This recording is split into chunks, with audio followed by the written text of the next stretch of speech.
लालपुर गांव में रामचंद्र नाम का एक व्यापारी रहता था। उसकी कपड़ों की दुकान थी और उसकी दुकान पर 3 नौकर थे।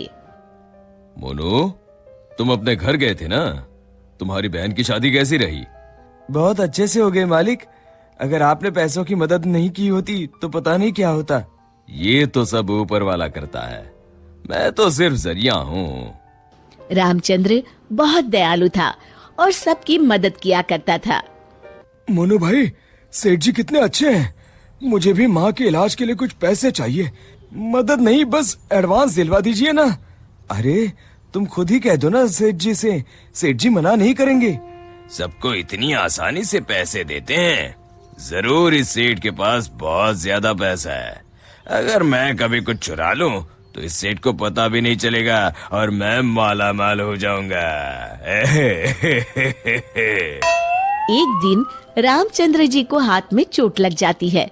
उनका हाथ सूज जाता है तो वो अपनी हीरे की नई अंगूठी उतारकर दराज में रख देते हैं और भानु वो देख लेता है।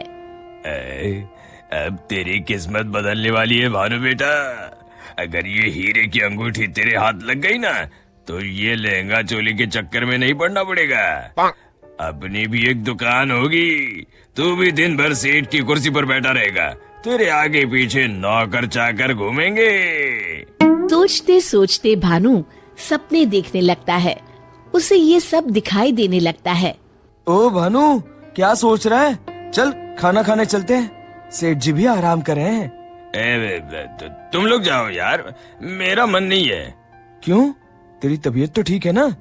हाँ भाई, मेरी तबीयत एकदम दुरुस्त है, बस कुछ करने का मन नहीं है। चल ठीक है, हम खाना खा के आते हैं। जैसे ही लोग बाहर जाते हैं, भानु मौका देखकर अंगूठी निकाल लेता है।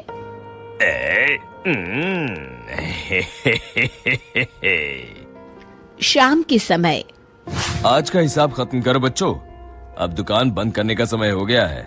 जब वे दराज खोलते हैं, अरे ये क्या, मेरी अंगूठी कहाँ गई?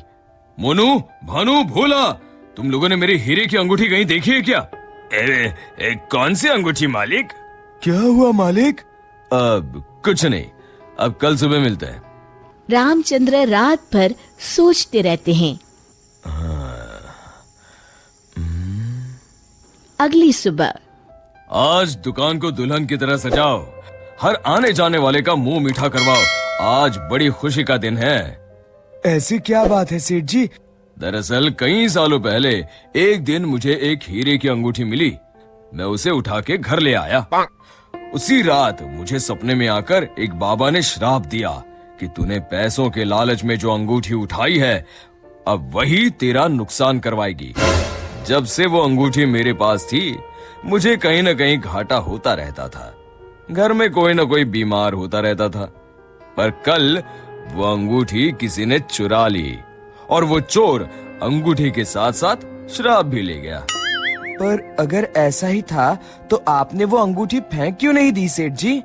अरे बाबा जी ने कहा था कि न मैं उसे फेंक सकता हूँ, ना ही किसी को दे सकता हूँ।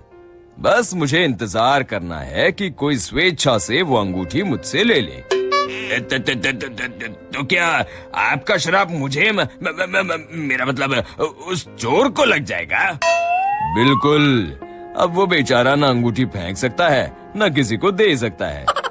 वैसे एक उपाय है। क्या उपाय सेठ जी? अरे तुम्हें क्या करना भानु भैया, अब चोर जाने और उसकी किस्मत। तू चुप कर, मैं तो ऐसे ही जानना चाहता हूँ। हाँ, क्यों नहीं, क्यों नहीं। दरअसल अगर पूर्णिमा की रात को चोर हमारी दुकान के पीछे वाले बरगद के नीचे अगर अंगूठी गाड़ दे तो वो श्राप से बच जाएगा। तो आपने क्यों नहीं ऐसा किया सेठ जी? तू मेरी जान ले ले।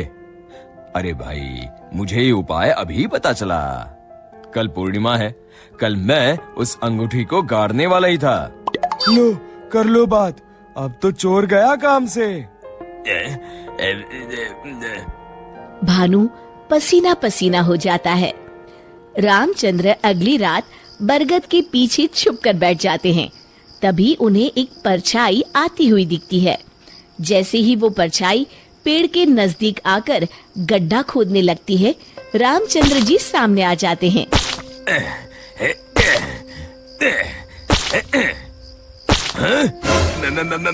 मर गए रे। मुझे माफ कर दीजिए सेठ जी। क्यों, क्या सोचने लगा भानु? माफ कीजिए, मैं हाथ जोड़ता हूँ, आपके पैर पकड़ता हूँ, मुझे माफ कर दीजिए। मुझे इस शराब से मुक्ति चाहिए। ये क्या अगड़म बगड़म बोल रहा है? शराब से मुक्ति चाहिए तो प्रायश्चित कर और कसम खा, आज के बाद कभी चोरी नहीं करूंगा। नहीं करूंगा मालिक। मुझे पुलिस को मत सौंपिएगा, चाहे नौकरी से निकाल दीजिए। मैं कल ही चुपचाप गांव छोड़ के चला जाऊंगा। मैं नया काम देख लूंगा और कभी चोरी नहीं करूंगा। वादा? वादा मालिक, वादा।